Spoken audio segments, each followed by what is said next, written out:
Let's continue with Ardamin Clone 7, Chapter 2, Number 2.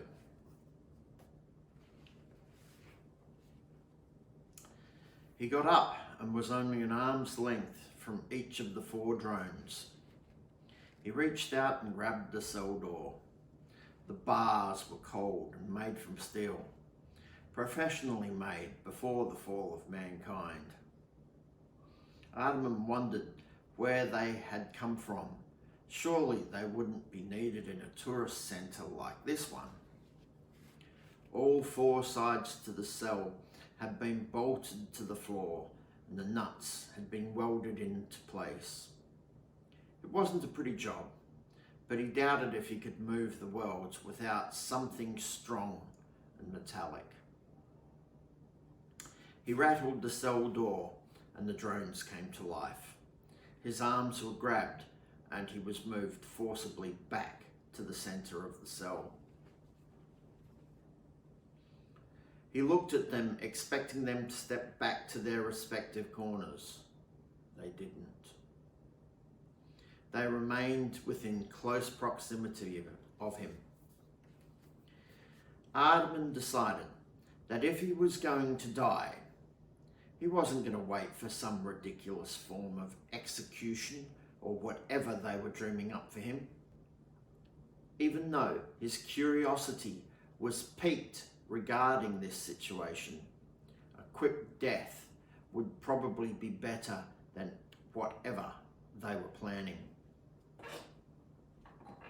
He hit the drone on the left with a savage right hook. The drone went sprawling towards the cell wall where its head struck the bars and they rang like a bell before it fell. Ardamin then did the splits before any orders were issued. He knew they would come fast, and he dropped to the ground as the drones began to reach out. He swung his left leg under the legs of the drone that was standing to his left. The drone tumbled backwards and down, its head smashing into the bars of the cell.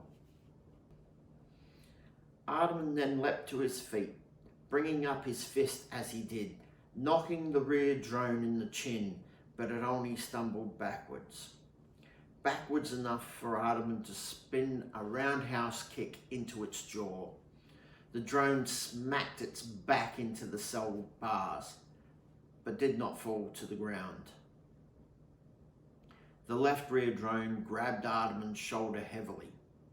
Ardamin spun around, glancing the first drone as it stood, grabbing the left rear drone's wrist, twisting as hard as he could. But the drone did not let go. Its fingers dug deep into his shoulder. Ardamin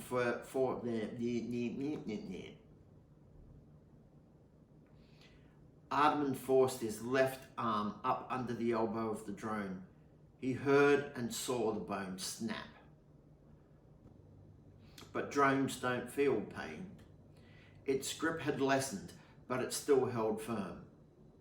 So he kicked at its knee, pushing it backwards. The crippling sound of bone and cartilage breaking and tearing was loud and sickening.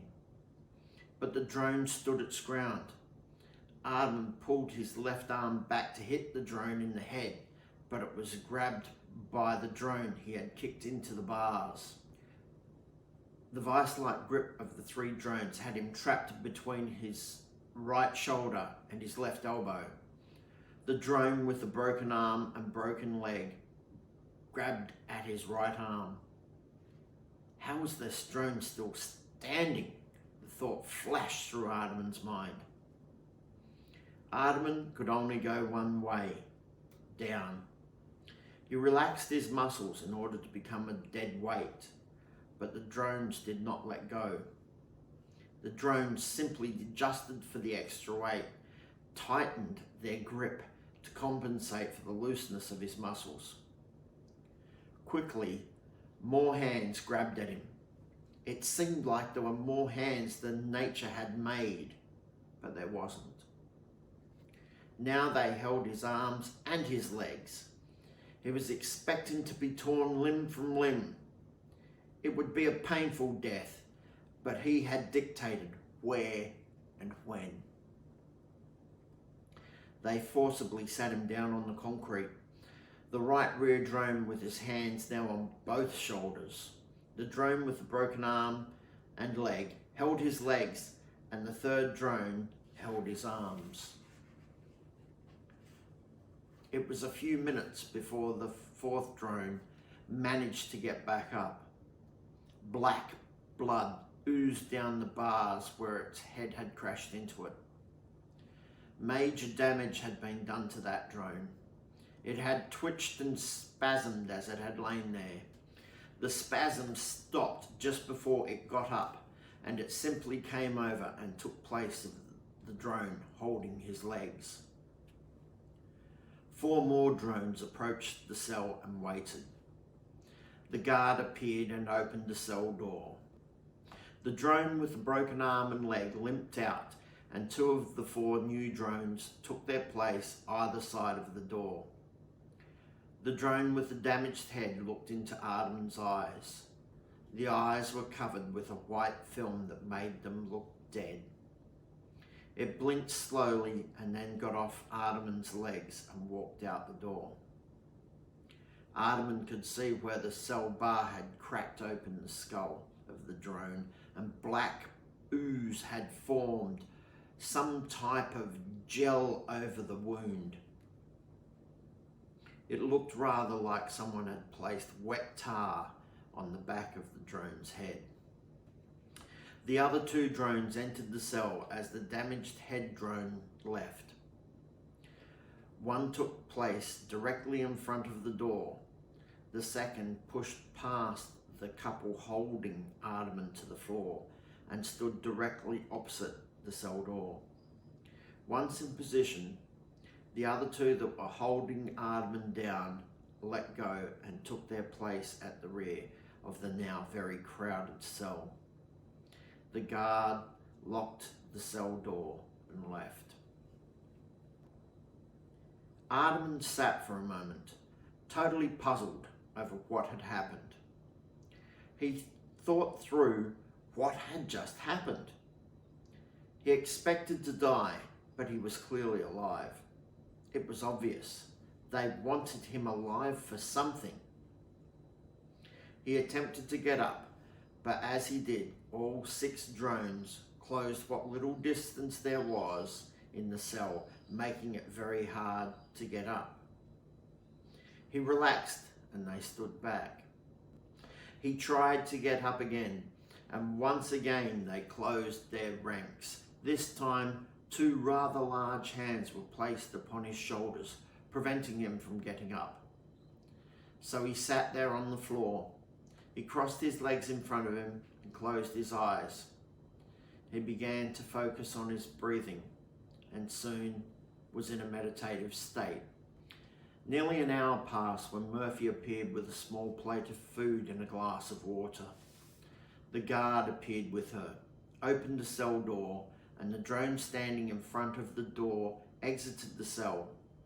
Murphy walked in and placed the plate down on the ground in front of Ardamin. Ardamin opened his eyes and saw the concerned look on Murphy's face. "What's going on here, Murph?" "Food and water," she answered. "You know what I mean, Janet Murphy Rollins." She looked at him like a guilty child. "Food and water." She tried to plead to him with her eyes. "Take it away. I won't eat." Once again, she tried to speak to him through her eyes unsuccessfully. "Please eat. You need to be healthy for our guests." Her eyes quickly darted up to the camera he had seen before, and then to a small mark behind his head and a second mark on the far left wall before returning to his eyes.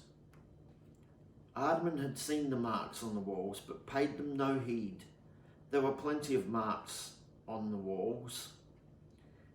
Now he realized that the marks were small secret cameras, disguised as scuff marks. What else was she trying to tell him? You don't have to worry. The food is fine. She took a small piece of meat and put it in her mouth and began to chew. She then took a sip of water and swallowed. Worry and guilt was written all over her face.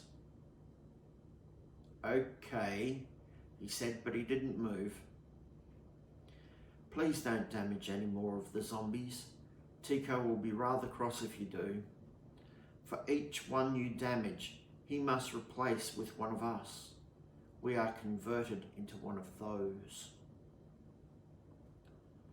Why should I care how many of you are converted? Because, her voice trailed off. She turned to the cell door, and there, standing behind her, was the girl who had electrocuted him, Viridian. Her eyes looked dead, and her skin colour was no longer the healthy light brown, but a dead-looking grey brown. Ardamin swallowed hard. No matter what the girl had done, she did because she was under orders from Tico. Now she had been converted into a drone. The girl that was Viridian was no longer human. She was alien to this world.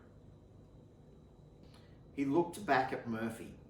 He had thought her to be pretty, but now she looked beaten. Is this supposed to make me feel guilty? They've converted millions of children. What is one more? We have 6 more kids here, she pleaded. For God's sake, Ardamin, they will convert the kids first. He cleared his throat and looked down at the food, back to Murphy, and then to the girl. Then he looked at the food again. For the children. He picked up a piece of meat and placed it into his mouth. Murphy got up and left. Viridian took place in front of the door, staring blankly at Ardamin. She was being left here to remind him that his actions have consequences. He didn't look at the girl, but at the food on his plate. The cold meat slices and small bread roll. He picked up the bread roll and noticed something written on the side of it. Small writing he could barely make out, and written in such a way the cameras could not read it. It said simply, help when I can. I think I'll leave it there and finish chapter 2 next time. Thanks for watching. Please buy my book. That's what these things are about if you like the story. See you next time. Take care. Bye. Ardamin then He lebbed. Wonder if I can invent a new word. Lebbed. Ross, you've read this how many times? I do rehearse. I have to rehearse. Otherwise, reading is hard. I've got a burp, sorry. Ooh. Excuse me, I'm getting up. Thank you for that comment. Should I continue? Well, I've still got some light, I suppose so. No, it should be brighter than this at this time of day. It's just that we're having a couple of wintry days. So, no. I shall continue.